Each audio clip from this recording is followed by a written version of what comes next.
नमस्कार दोस्तों, बहुत बहुत स्वागत है आप सभी का आपके अपने इस YouTube चैनल विधिटेरिया में। दोस्तों मैं हूं एडवोकेट मंजीत त्रिपाठी।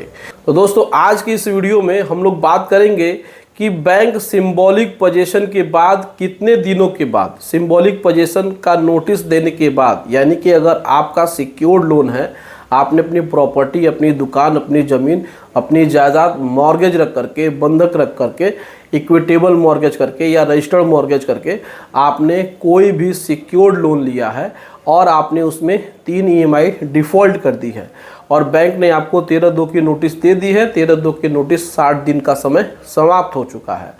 अब आपके खिलाफ बैंक ने 13/4 की नोटिस यानी कि सिंबॉलिक पोजीशन की नोटिस आपके दरवाजे पे चिपका दी है।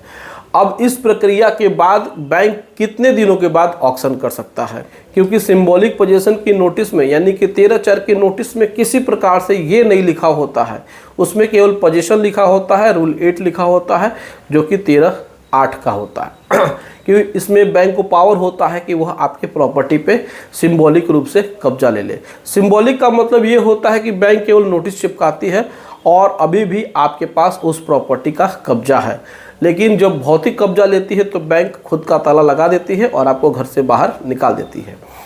लेकिन प्रश्न ये उठता है कि इसमें कितने दिनों के बाद न्यूज़पेपर में गजट होता है और कितने दिनों के बाद ऑक्शन होता है, क्योंकि ये दोनों बातें, न्यूज़पेपर में गजट होने वाली बात और आपका ऑक्शन होने वाली बात, दोनों कहीं भी उस पोजीशन नोटिस में नहीं मेंशन होते हैं।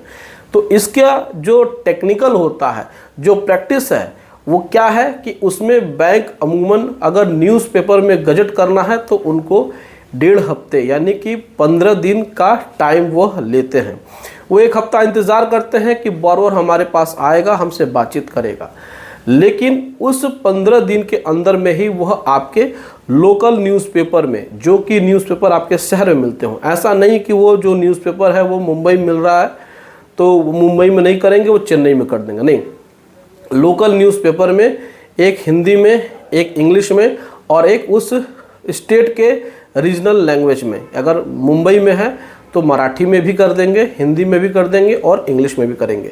इन तीनों न्यूज़पेपर में वो गजट करते हैं 15 दिन के अंदर में, यानी कि 7 दिन का जो टाइम पीरियड है वो बीत जाता है तब। लेकिन बात आती है कि ऑक्शन कब करते हैं। देखिए, ऑक्शन करने का जो टेक्निकल टाइम होना चाहिए वह 1 महीने के बाद, लेकिन यह मेंशन नहीं होता है, लिखित नहीं होता है और ये कहीं लिखा हुआ नहीं है।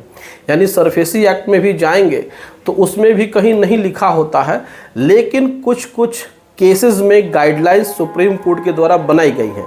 कुछ केसेस का हवाला दिया गया है जिसमें कि ये कहा गया है कि अगर 13/4 की नोटिस 1 जुलाई को दी जाती है तो जो ऑक्शन की जो प्रक्रिया है वह 1 अगस्त के बाद ही शुरू होनी चाहिए, यानी कि तकरीबन टेक्निकल 1 महीने का समय होना चाहिए। लेकिन ये अगर मेंशन नहीं है, इसमें क्या है कि कोई भी राइट के रूप में क्लेम नहीं कर सकता है कि नहीं आप 1 महीने से पहले ही हमारा बेच दिए। लेकिन यहाँ पर जब बैंक ने ऑक्शन का प्रोसीजर स्टार्ट कर दिया है तो यहाँ पर आपको समझने वाली बात है, गंभीर होने वाली बात है। तो यहाँ पर ऑक्शन 1 महीने के बाद होता है, लेकिन आप इसको एज ए राइट के रूप में क्लेम नहीं कर सकते हैं, यानी कि अधिकार के रूप में उसे लड़ नहीं सकते हैं या कोर्ट में केस फाइल नहीं कर सकते हैं कि सर आपने 1 जुलाई को हमारा इसमें नोटिस दिया है तो 1 अगस्त के पहले ही, यानी कि आपने 26 जुलाई को ही क्यों बेच दिया है।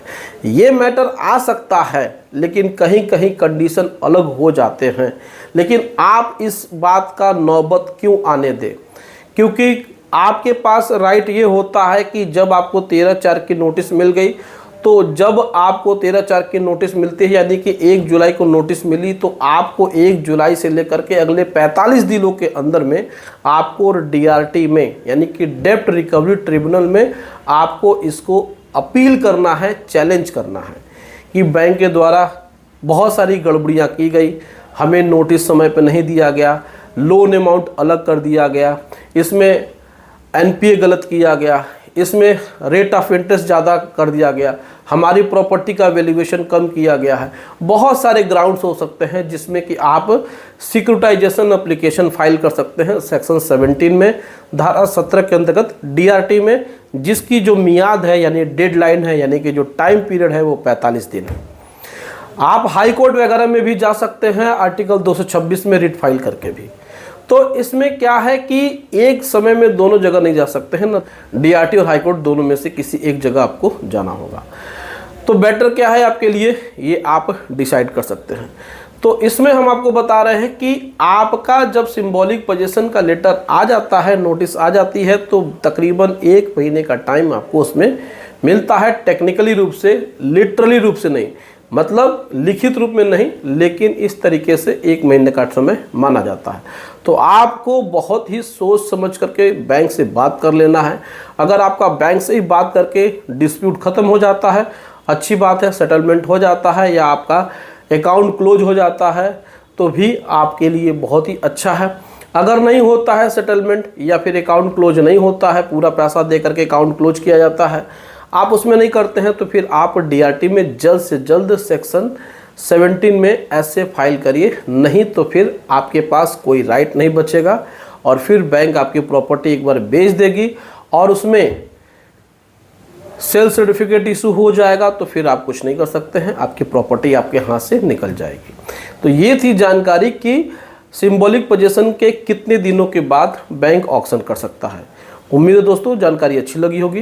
वीडियो अच्छी लगी हो तो वीडियो को लाइक ज़रूर करिए, इसे अपने दोस्तों में और उन ज़रूरतमंदों में शेयर करिए जिन्हें इस वीडियो की बहुत ज़्यादा ज़रूरत है, और हमारे चैनल को सब्सक्राइब करके हमें सपोर्ट ज़रूर प्रदान करें। चलिए मिलते हैं अगली वीडियो में एक नए टॉपिक के साथ। तब तक आप अपना और अपने पूरे परिवार का ध्यान ज़रूर रखें। Thank you so much. जय हिंद दोस्तों।